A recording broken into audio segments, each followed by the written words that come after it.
When you're dealing with an accountability process, can you and should you separate past harms from a current harm that you might have the person being reported on has is dealing with? I'm Kathy Bertoli from theintimacydojo.com here with Victor Salmon from victorsalmon.com. And I think it's like, I know as a survivor of abuse as a child that I'm more sensitive to certain things, and I've done a lot of healing, but there's still wounds, and if someone pokes me the right way, it hurts a lot.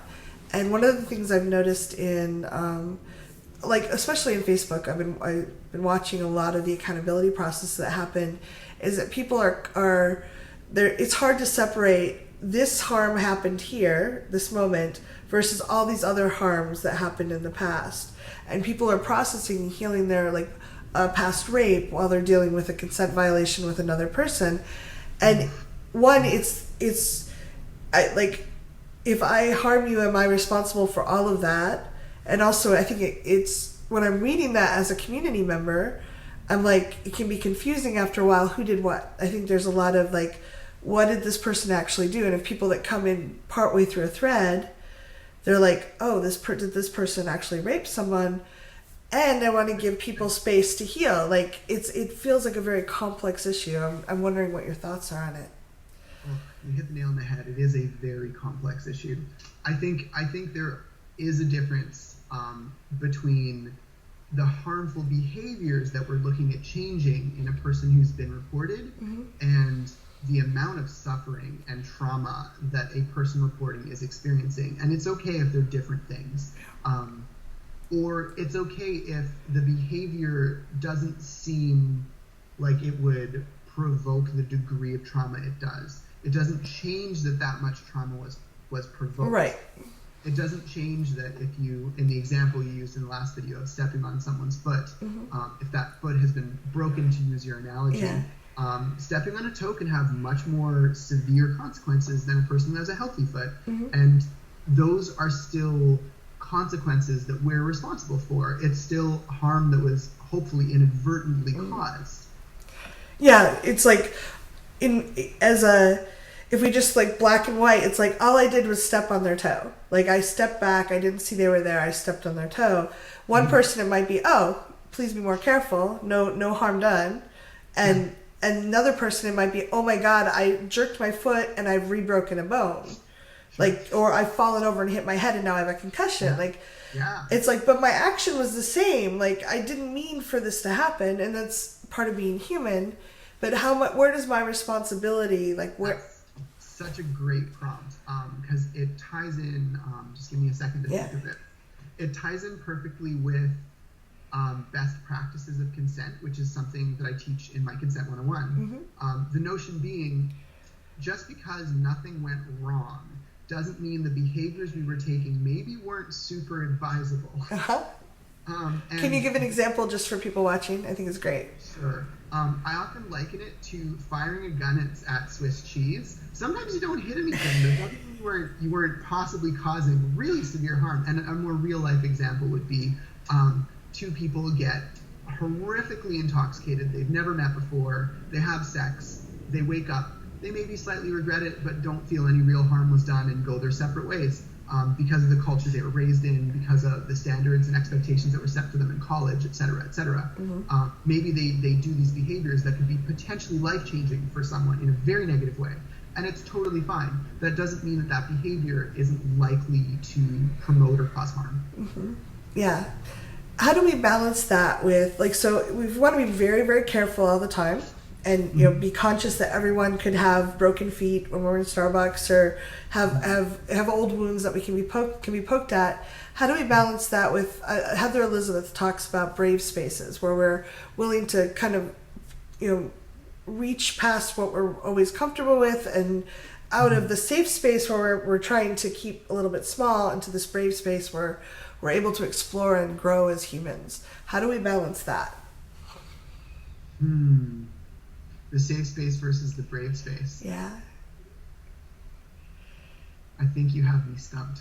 It may be just like we're constantly judging and evaluating and doing our best, and we learn people over time. But I think that that's something I struggle with, because I want very much not to cause harm to other people, And I also want to create spaces where people can explore past their comfort zones. And when we're doing something that's outside our comfort zone, not outside our boundary is don't go there, but our comfort zone where I'm used to this, I know how to function, I know how to tie my shoe.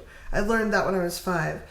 I want to go into an area I'm not comfortable with, where I'm probably going to be clunky, and I'm probably going to be, I might stumble. And I understand what you're saying. You're talking more about risk-aware activities that maybe some find inadvisable for the general population, but when members are self-selecting, it's awesome to create those. I see what you're saying. Those spaces where people can attempt skills that they're not super skilled at, or attempt skills that have higher risks. Right. Or just, I throw play parties where people come, and I try very hard. Like, everyone has to have attended a cuddle party before, so they know boundaries. Like, I try to filter. And there's no way, I'm not a therapist. I'm not going to do an evaluation to see if they have traumas that they shouldn't be there or might be triggered on. That's just not in the scope of what I do. You're trusting people to self-select. Right. So how do you balance that? Let's do no harm at all versus let's be a little bit brave and try things that we might be clunky at, and we might step on each other's toes or, inadvertently do a consent violation, with the willingness to change it and correct. Sure. I think there are a couple of points. One of them is creating these brave spaces at all, which are spaces where people can take risks, where there hopefully is more support for them if they do fall, and there are people with more experience that can help guide them through those processes. And I see what you're saying, where you're creating this party where people can come and do these cool things, and you want it to be a safe space, but also a brave space, and you're not sure how to balance that. Yeah. I think the BDSM community does this really well, most of the time. Okay.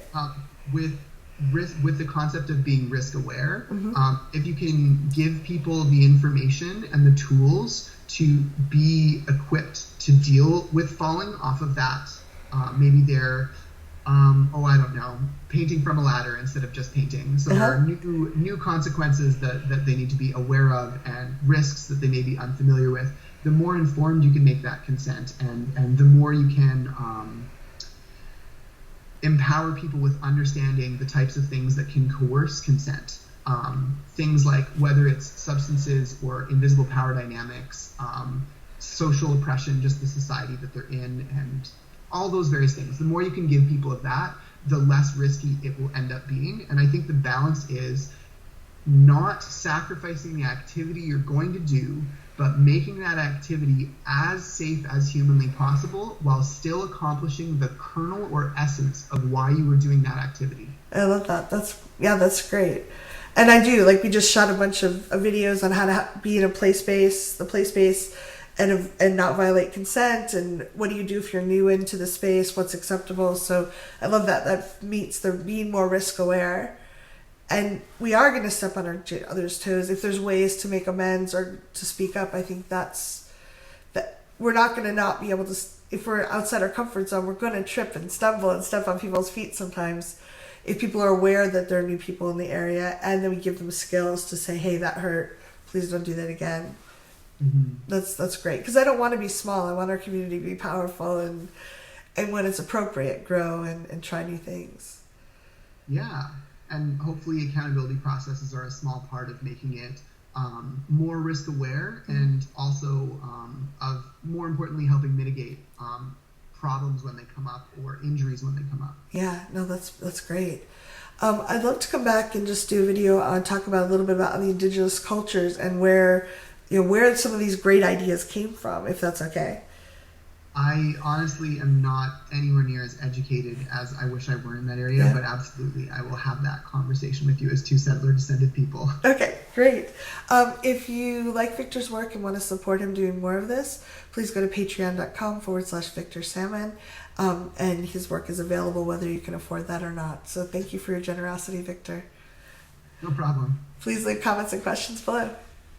Bye.